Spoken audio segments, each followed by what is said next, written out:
Lilia, qué bueno que estás aquí. Siempre quiero saludarte, pero no se puede, ¿verdad? Que estamos con el grupo y y el otro. Pero me da mucho gusto cada vez que vienes, ¿verdad? Que sigas viniendo, ¿verdad? Dios te bendiga. Veo que como quiera mi esposa te hace llegar mis saludos, ¿verdad? Bueno, muchas gracias. Hermanos, Dios los bendiga. Nuestros hermanos están allá en Fresnillo, ¿verdad? Con nuestro pastor. Oremos por ellos para que Dios los traiga con bien. Y bueno, pues vamos a ver el día de hoy Hebreos, hermanos, por favor. Hebreos capítulo 12.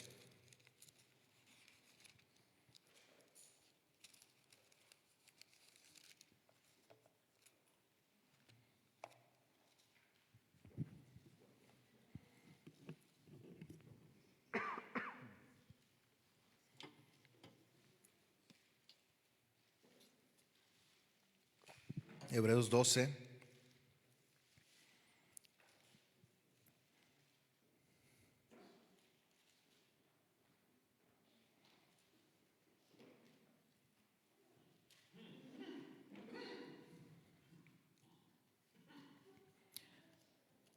$12:5.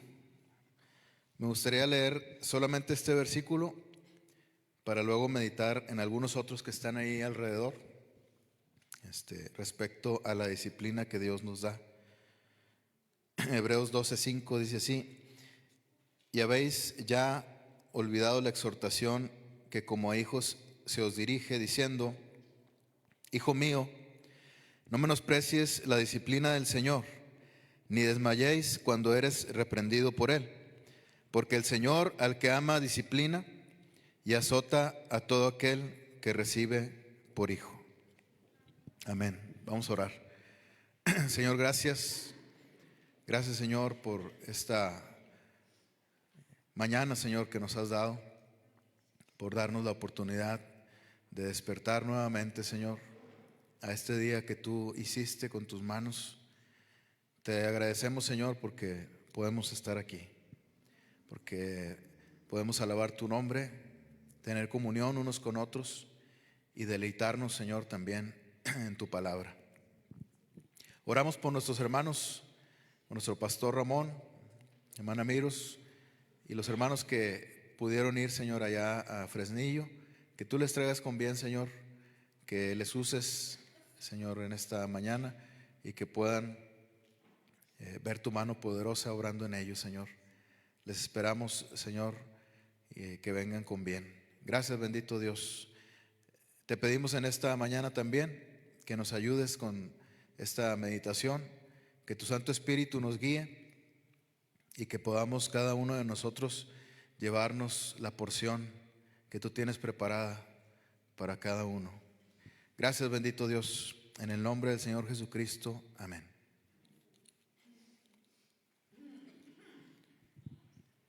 Esta palabra disciplina, pues no es muy agradable, ¿verdad? De hecho, aquí en el mismo pasaje dice que no es algo muy agradable, ¿verdad? Pero que trae, dice en el versículo 11: es verdad que ninguna disciplina al presente parece ser causa de gozo, sino de tristeza, pero después da fruto apacible de justicia a los que en ella han sido ejercitados, ¿verdad? Si tú siembras una semilla y a partir del minuto en que siembras esa semilla te quedas ahí parado viendo, esperando que nazca, el tiempo se te va a hacer bien largo, ¿verdad? Tal vez si siembras un frijol, pues el frijol va a salir como los experimentos que hacemos ahí en la primaria, ¿verdad? Tal vez se tarde poquitos días en salir ahí, en germinar. Pero si te quedas ahí viendo la semilla, pues te vas a desesperar, ¿verdad? Entonces cuando esperas algo, lo haces pues haciendo otras cosas, ¿verdad? Sirviendo al Señor. No te quedas solamente pensando en ese en esa situación, ¿verdad? Así, de esa manera, cuando nosotros estamos pasando por alguna prueba, no es bueno, hermanos, que nos quedemos clavados, ¿verdad?, con nuestra mirada puesta en la prueba mientras pasa, porque se nos va a hacer más largo todavía. Lo que debemos hacer es poner, como dice aquí el versículo 2, puestos los ojos en Jesús, el autor y consumador de la fe. Entonces, la disciplina del Señor es buena. Sin embargo, la misma palabra, ahorita ya lo decíamos, nos dice que no es muy agradable, ¿verdad? No es causa de gozo. La causa del gozo es lo que viene después, ¿verdad? La recompensa. Ahora, ¿cuál es perdón, hermanos, ando un poquillo malillo, por eso casi no canté el día de hoy, porque ando saliendo de una tosecilla. ¿Cuál es la causa o el origen de la disciplina? Vemos aquí el versículo 7, que dice: si soportáis la disciplina, Dios os trata como a hijos, porque ¿qué hijo es aquel a quien el Padre no disciplina? Los hebreos eran pues una iglesia, ¿verdad? Se piensa que es de gente que era del pueblo de Dios, ¿verdad? Conocían, de acuerdo a lo que leemos en el libro de Hebreos. El libro de Hebreos trata, o el autor de Hebreos trata muchas cosas que los hebreos conocían muy bien. Los sacrificios, habla de los sacrificios, habla de cosas del Antiguo Testamento, sobre todo de la ley. Entonces eran el pueblo de Dios, pero los que habían recibido a Cristo, ¿verdad? Entonces ellos estaban en una persecución, ¿verdad? Estaban pues los mismos hermanos de sangre hebreos no los querían, como el apóstol Pablo, ¿verdad? A veces también hacía este reproche, ¿verdad? Que sus mismos hermanos los rechazaban. Entonces así era también con cada uno de los miembros del pueblo de Dios que se habían convertido a Cristo. Estaban recibiendo de parte de Dios pues una disciplina, ¿verdad? Estaban recibiendo una prueba que les había venido de parte de Dios, porque todo lo que viene, ¿verdad?, sea una bendición, sea una prueba, es de parte de Dios. La vez pasada el hermano Chuy nos leía un versículo que está ahí en Isaías, donde Dios dice que Él es el que crea todas las cosas, aún la adversidad, ¿verdad? Entonces vemos que el Señor quería tratar con su pueblo, con la iglesia, ¿verdad? O con los hermanos hebreos a quien fue dirigida esta epístola. Y vemos aquí la causa de la disciplina. En el versículo 7 leíamos: si soportáis la disciplina, Dios os trata como a hijos. Entonces, ¿cuál es la causa o el origen de la disciplina o de las pruebas que nosotros vivimos en la actualidad? Vamos a dejar a un lado nuestros errores, porque pudiera ser que estemos pasando por alguna situación, por algún error que hayamos cometido, ¿verdad? Vamos a dejarlo a un lado a manera de reproche, ¿verdad? Porque creo que tampoco es bueno. Si ya la regamos, suficiente tenemos ya con estar pagando ya las consecuencias, ¿no? Todavía para que alguien llegue y nos diga, nos eche, ¿cómo se dice? Le eche más leña al fuego, ¿verdad? Entonces, pero sí quisiera mencionar como quiera respecto a eso, que aún nuestros errores Dios los usa para probarnos, ¿verdad? Aún nuestros errores Dios los usa para someternos a disciplina, ¿verdad? Precisamente cuando un padre disciplina a su hijo es porque su hijo cometió un error. Sin embargo, en este pasaje no es necesariamente que los hebreos estuvieran recibiendo una disciplina porque se equivocaron en algo, ¿verdad? Sino que es que Dios los estaba probando. Por ejemplo, el Señor Jesucristo fue probado, el Señor Jesucristo recibió disciplina, azotes de hombre, dice ahí en el libro de Samuel, ¿verdad? Recibió azotes. Entonces, eso no fue por culpa de él, no fue porque él haya cometido un error, ¿verdad? El Señor aprendió la humildad porque fue probado por su Padre Celestial, pero no fue por errores que haya cometido, sino fue porque tenía que pasar por ese proceso. Entonces, están esas dos cosas, ¿verdad? Están esas dos cosas. Ahora, respecto a nuestros errores, pues simplemente aprendamos de ellos y ya, ¿verdad? Si vamos a dar un consejo, pues hagámoslo en amor, en misericordia, ¿verdad? A ver en qué podemos ayudar, ¿sí? Y bueno, entonces, ¿cuál es la causa o el origen de la disciplina? Ya veíamos, no es necesariamente nuestros errores. Aquí este versículo o este pasaje, lo más importante es que la causa o el origen de la disciplina es que somos hijos de Dios. Es que fuimos llamados a la comunión con Cristo. El mundo aborrece eso. El sistema del mundo que está gobernado por el diablo, aborrece eso. Y es por eso que nosotros, ¿verdad?, somos continuamente sometidos a prueba. Sé que en otros lugares hay mayor persecución. Sé que hay en otros lugares donde hasta matan a los creyentes por ser creyentes, por creer en Cristo. Gracias a Dios aquí en México aquí en Nuevo León pues estamos pues tranquilos, ¿verdad?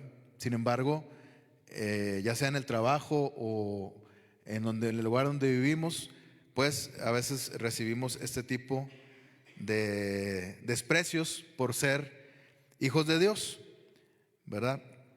Aunque también por ser hijos de Dios se nos abren muchas puertas, ¿verdad? Está ese otro lado también, ¿verdad? Hay gente que aún sin ser hijos de Dios, ven que eres hijo de Dios, ven tu comportamiento, ven tu testimonio y te abren las puertas, ¿verdad? Está también ese otro lado. No nada más hay que mencionar el lado negativo, hay que mencionar también el lado de la bendición, el lado bueno, ¿verdad?, que tiene esto.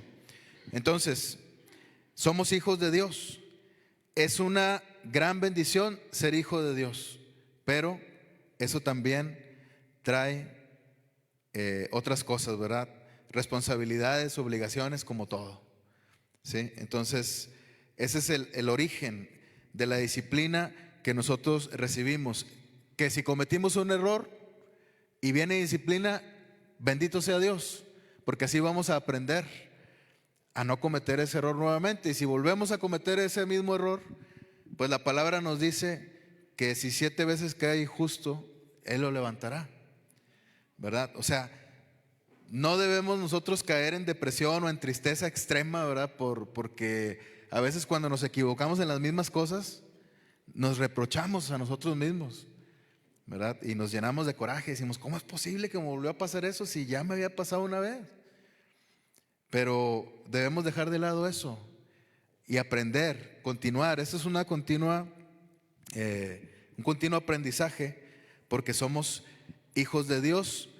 Y así como cualquier persona nacida aquí en la tierra, tiene un proceso de crecimiento. Primero nace y va creciendo. También así el Hijo de Dios, hay un momento en el que nace de nuevo y empieza su crecimiento y empieza su comunión con Dios, a conocer a Dios, a conocer a sus hermanos en Cristo, a ver que no es fácil, a ver que hay pruebas. Entonces, la causa y el origen de la disciplina es que es la bendición de que somos hijos de Dios. Ahora, hay un precio, ¿verdad? Como toda bendición, hay un precio que pagar.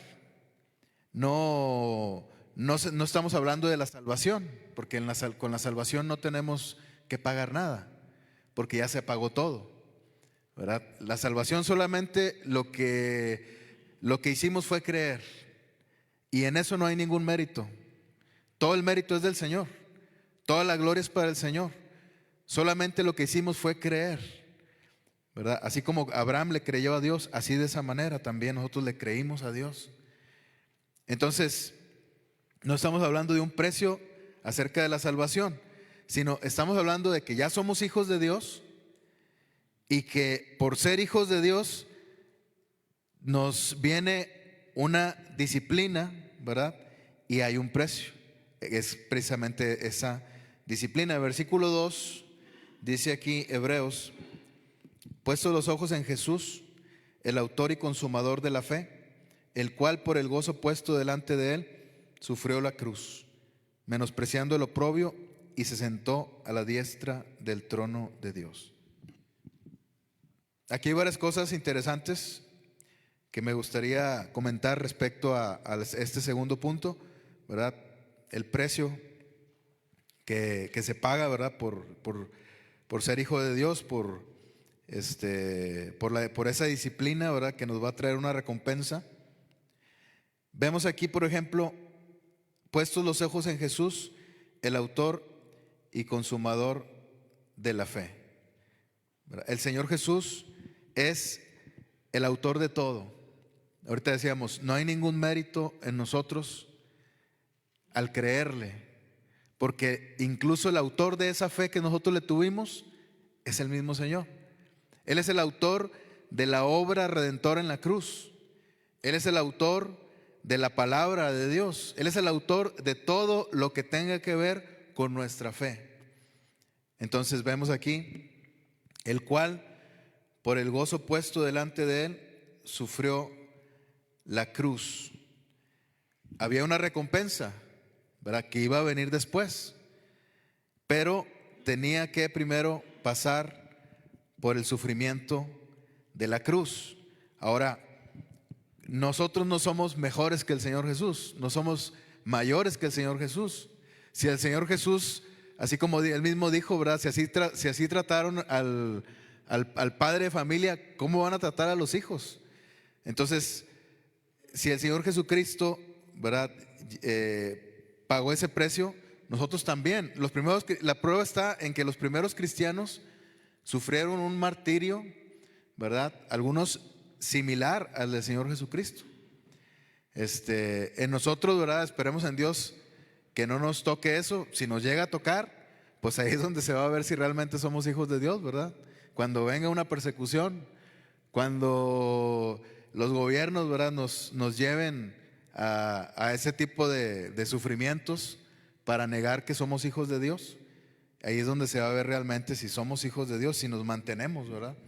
Entonces, vemos aquí que en este caso, ¿verdad?, ahorita lo que estamos viviendo, nosotros también llevamos una cruz cada día. Si el Señor Jesucristo la llevó, nosotros también la vamos a llevar. El que quiera venir en pos de mí, tome su cruz cada día y sígame. Es lo que dice el Señor, es lo que nosotros estamos haciendo, ¿verdad? Y una vez que nosotros ya creímos en el Señor, somos hijos de Dios, tomamos nuestra cruz cada día, es decir, cada día morimos a nosotros mismos, a nuestro yo. Eso significa tomar la cruz cada día. Las personas que tomaban su cruz era porque iban dirigiéndose hacia el matadero. Cuando una persona tomaba una cruz o lo llevaban con una cruz a cuestas, significaba que esa persona para mañana ya no iba a existir, ¿verdad?, iba a estar muerta. Entonces, tomar nuestra cruz cada día es morir a nuestro yo, morir al orgullo que tenemos, ¿verdad?, que a veces nos lleva a cometer muchos errores. Entonces, aquí otra cosa interesante, ¿verdad?, respecto al precio que hay que pagar. Dice aquí la palabra, menospreciando el oprobio, y se sentó a la diestra del trono de Dios. Muy poético, pero a la vez es algo real. Me gusta mucho cómo lo plantea, ¿verdad?, el escritor de Hebreos. Primero habla de un oprobio, una humillación, como también dice el apóstol Pablo, ¿verdad? Hasta lo sumo. Y luego dice, y se sentó a la diestra, o sea, hasta lo más alto. Primero se humilló y después llegó hasta la diestra del trono de Dios. Si el Señor Jesucristo, siendo el Rey de Reyes, menospreció la deshonra, el oprobio es eso, deshonra. La gente habló mal de Él, la gente lo deshonró. Y esto lo vemos más adelante, dice en el versículo 3: considerad aquel que sufrió tal contradicción de pecadores contra sí mismo, para que vuestro ánimo no se canse hasta desmayar, porque aún no habéis resistido hasta la sangre combatiendo contra el pecado. Detengámonos en esta frase: considerad aquel que sufrió tal contradicción de pecadores contra sí mismo. Fíjense, el hecho de que el Señor Jesucristo haya venido era para que su pueblo lo recibiera con los brazos abiertos, sin ninguna duda de que Él era el Hijo de Dios.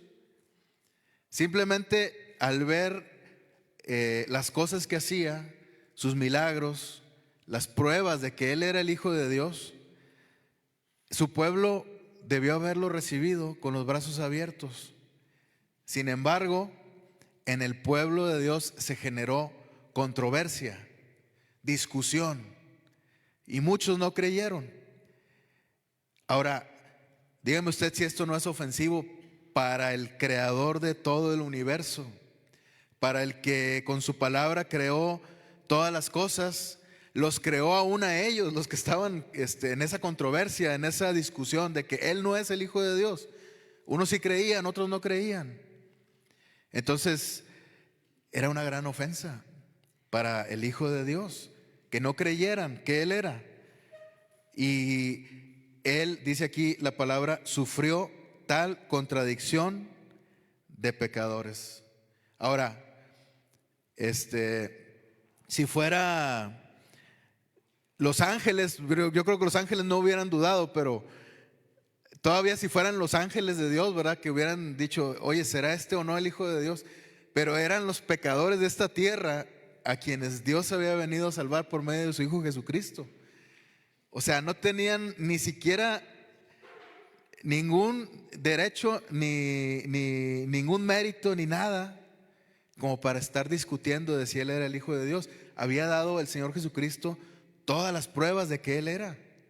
Aun cuando fue crucificado, aún un soldado romano dijo, realmente este era el Hijo de Dios, fíjense.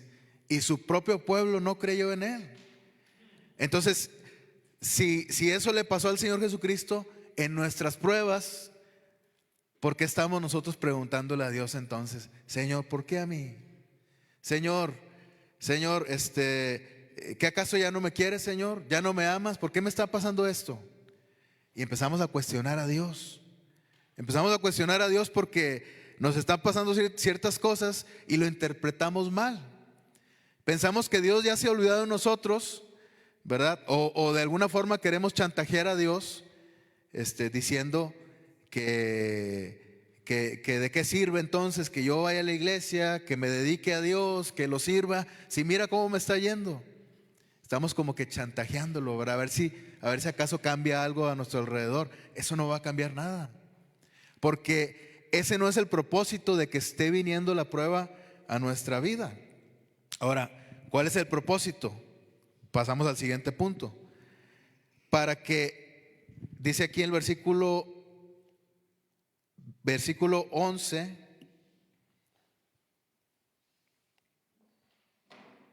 versículo 10, perdón. Y aquellos ciertamente por pocos días nos disciplinaban como a ellos les parecía, pero para lo que nos es provechoso, para que participemos de su santidad. O sea, si viene la disciplina, si viene la prueba a nuestra vida, es por algo provechoso, para que participemos de su santidad. ¿Qué significa esto? Está complicado, ¿no? Saber qué es lo que significa. Muchos lo interpretan así, ¿verdad? Que el Señor te está haciendo pasar por pruebas para hacerte perfecto, ¿verdad? Y para hacerte santo. Es una parte nada más, ¿verdad? Es una parte muy importante el que Dios esté haciéndote pasar por fuego para que todas las impurezas, como dice el apóstol Pedro, así como el oro es pasado a prueba por el fuego, así también nuestra fe, así también nosotros somos pasados por fuego. Entonces, para que todas esas impurezas se quemen, ¿verdad? Y salga solamente la fe pura. Pero no está hablando así, no está hablando de que nosotros somos pasados por fuego para salir puros. Eso no es, así lo interpretan algunos, pero yo la verdad no creo que sea así solamente por ese lado. Porque cuando el Señor nos pasa por el fuego es para que nuestra fe sea purificada. Nosotros ya fuimos purificados por Él, por el lavamiento del agua, como dice la palabra, por la palabra misma. Nosotros ya fuimos lavados por la sangre de Cristo. ¿Por qué necesitamos otro jabón? ¿Por qué necesitamos un jabón extra si ya fuimos lavados por la sangre de Cristo? Yo creo que eso también es una ofensa para Dios, ¿no? Entonces no es por ese lado nada más. O sea, el Señor sí quiere apartarnos del pecado, el Señor sí quiere quitarnos todo aquello que nos estorba, es verdad, pero es con un propósito. Dice aquí, este versículo que leíamos, para que participemos de su santidad. Para que, así como decía el rey David, ¿verdad? Nosotros estemos sumergidos en la hermosura de la santidad. ¿Cuál es el propósito principal de las pruebas? A veces nos ponemos a filosofar. Es que ¿por qué me está pasando esto? Y empezamos ahí a sacar todo un libro, ¿verdad? De por qué me está pasando esa prueba a mí. Y en nuestra mente hay muchos pensamientos, a veces no podemos dormir y estamos pensando, ¿por qué? ¿Cuál es el propósito? ¿Qué quiere Dios de mí? ¿Saben qué? Llegó un momento, yo antes me preguntaba muchas esas cosas, pero llegó un momento, como ya los he mencionado en otras ocasiones, en que ya dije, ya me di cuenta cuál es el propósito. Cuando hay una prueba es porque Dios quiere que me acerque nuevamente a Él. Es porque Dios quiere que vaya de rodillas otra vez a Él. Porque Dios quiere que renueve mi comunión con Él. Que voltee a verlo otra vez a Él, porque he dejado de verlo, porque he quitado mis ojos del Señor Jesús para ponerlos en otra parte. El propósito de las pruebas es simplemente que nosotros regresemos a la comunión con la santidad de Dios. Que regresemos a la hermosura de la santidad de Dios. ¿Cómo podemos nosotros entrar a la santidad de Dios sin ser destruidos? Por la sangre de Cristo. ¿Cómo podemos entrar a la santa presencia de Dios sin ser consumidos por el fuego de su presencia? Por la sangre de Cristo. Porque Él murió por cada uno de nosotros. Eso es lo que Él quiere. Es el propósito que Él tiene para nosotros respecto a las pruebas. Así es que no le busquemos más, ¿verdad? Vayamos al Señor nuevamente. Hay una motivación, algo que nos mueve. Ahorita ya hablábamos de esto, pero vamos a dar otro enfoque. ¿Cuál es la motivación, verdad? ¿Qué es lo que nos mueve a seguir adelante? ¿Qué es lo que nos mueve a continuar con esa disciplina o continuar adelante a pesar de esa disciplina? Versículo 3. Considerad a aquel que sufrió tal contradicción de pecadores contra sí mismo. ¿Cuál es la motivación que puedes tener para seguir adelante? Que Cristo murió por ti, que dio su vida por ti. ¿Por qué nosotros no podemos dar nuestra vida por el Señor? ¿Por qué nosotros no podemos dar nuestro tiempo al Señor? ¿Por qué nosotros no podemos dar nuestros recursos al Señor si Él lo dio todo por nosotros? Él lo dejó todo por nosotros, se despojó a sí mismo, dice la palabra, dejó el trono, dejó todo, él reinaba sobre todo el universo, y Él dejó eso por el tiempo que estuvo aquí en la tierra para poder salvarnos. Si Él se despojó, ¿por qué nosotros no podemos? Porque nuestra motivación mayor siempre debe ser el Señor Jesucristo. Nuestro ejemplo mayor a seguir es el Señor Jesucristo. Y esto no significa que desechemos los demás ejemplos de nuestro pastor, de los líderes que hay aquí en la iglesia, ¿verdad? Del apóstol Pablo, de los demás apóstoles. Sí vamos a continuar siguiendo el ejemplo, pero el mayor ejemplo que nosotros vamos a seguir es el ejemplo del Señor Jesucristo. La mayor motivación que puede haber, o la única motivación poderosa que puede haber en nuestra vida, es que el Señor nos amó. Estar conscientes de que el Señor nos amó. Si se nos olvida que el Señor nos amó, pues estamos ahí batallando, ¿verdad? Todos sin ninguna fuerza, sin ningún poder en nuestra vida, a ver qué pasa. Pero cuando nos acordamos que el Señor nos amó e hizo grandes cosas por nosotros, entonces somos movidos por el Espíritu Santo de Dios para continuar adelante a pesar de las pruebas, considerando los sufrimientos del Señor y pensando, este sufrimiento que yo tengo no es mayor que el sufrimiento que tuvo el Señor Jesucristo. No es mayor.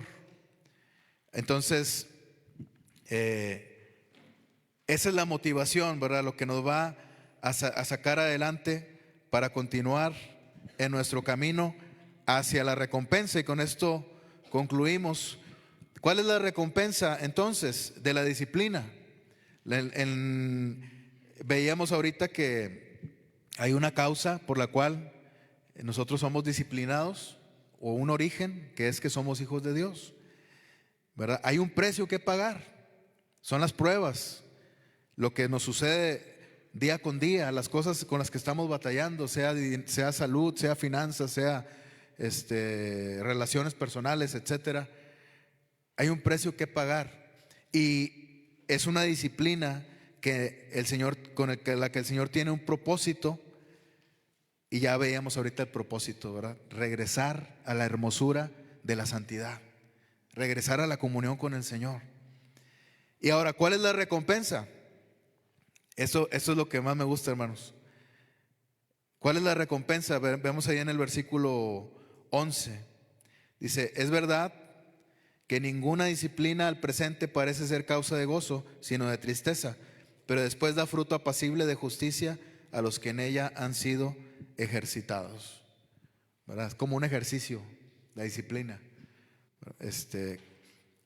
Entonces, hay tristeza cuando hay disciplina, ¿verdad? Nadie se goza cuando hay una disciplina, cuando hay una prueba, pero debemos ver también cuál es el fruto, cuál es la recompensa. Dice aquí, fruto apacible de justicia.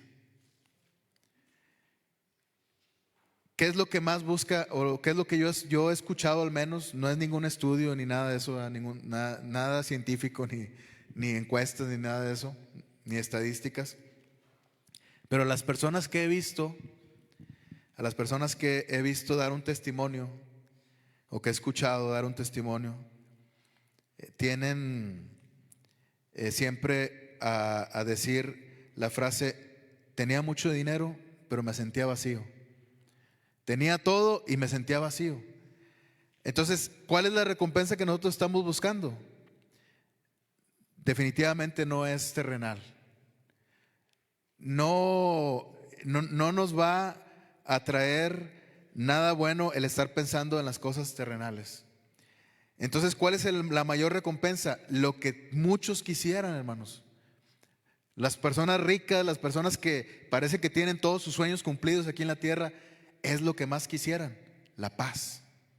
Quisieran tener paz en su corazón y no la tienen porque no tienen a Cristo. Ahora, cuando después de que nosotros pasamos la prueba, ¿verdad? Después de la tormenta llega la calma, llega la paz. Ahora, dentro de la misma prueba también ese fruto apacible de justicia se produce en nosotros, se puede producir en nosotros. El que a pesar de que estés pasando por esa prueba, tengas paz en tu corazón. Es lo que Dios quiere. El Señor también nos dejó esa paz en nuestra vida ¿verdad? Cuando Él se fue a la diestra del Padre, Él dejó al Espíritu Santo y dejó su paz por medio del Espíritu Santo de Dios. Tenemos esa paz ahora. Ahora, si la prueba es muy fuerte y no sientes paz, debes tener esperanza en que cuando termine esa prueba va a venir un fruto apacible de justicia. De justicia, es decir, si algo te fue quitado, Dios te lo va a restituir de alguna u otra manera. No estamos hablando de venganza, sino de justicia. No es que nosotros no debemos buscar la venganza, ni debemos orar para que le vaya mal a una persona que nos hizo mal. El Señor Jesucristo nos enseña todo lo contrario, que oremos para que Dios bendiga a esa persona. ¿Qué es lo que debemos buscar? Simplemente que el Señor, saber que el Señor, si nos fue quitado algo, el Señor nos lo va a restituir. Si fuimos derribados, el Señor nos va a levantar. Entonces, fruto apacible de justicia es la mayor recompensa que puedes recibir como un resultado de la disciplina que el Señor ha traído para tu vida. Si en este momento estás pasando por esa prueba o por esa disciplina del Señor, no te angusties. El Señor está pensando en todas estas cosas. Él sabe lo que estás pasando. Él lo conoce. Solamente hay que esperar. No pierdas esperanza. Solamente hay que esperar a que llegue el final de esa prueba. Mientras tanto, pídele al Señor que en tu corazón haya paz. Ya tienes el Espíritu Santo, ya tienes al Señor Jesucristo. ¿Por qué no tienes paz? Tal vez porque no estamos poniendo nuestros ojos en el Señor Jesús y estamos poniendo nuestros ojos en la prueba, o en el mundo, o en lo terrenal. Entonces, volvamos, hermanos, a voltear, a ver al Señor Jesús. Volvamos a poner nuestros ojos en el Señor, para que en medio de la prueba podamos ser reconfortados y podamos salir adelante triunfantes en el nombre del Señor. Amén. Vamos a orar. Gracias, Señor. Gracias por tu palabra, Señor bendito, por habernos dado el día de hoy nuestra porción. Gracias por el alimento espiritual, Señor, por las pruebas que vienen a nuestra vida, porque a veces renegamos, Señor, de lo que nos ocurre, pero siempre hay un propósito, una causa por la cual tú mandas todas estas cosas.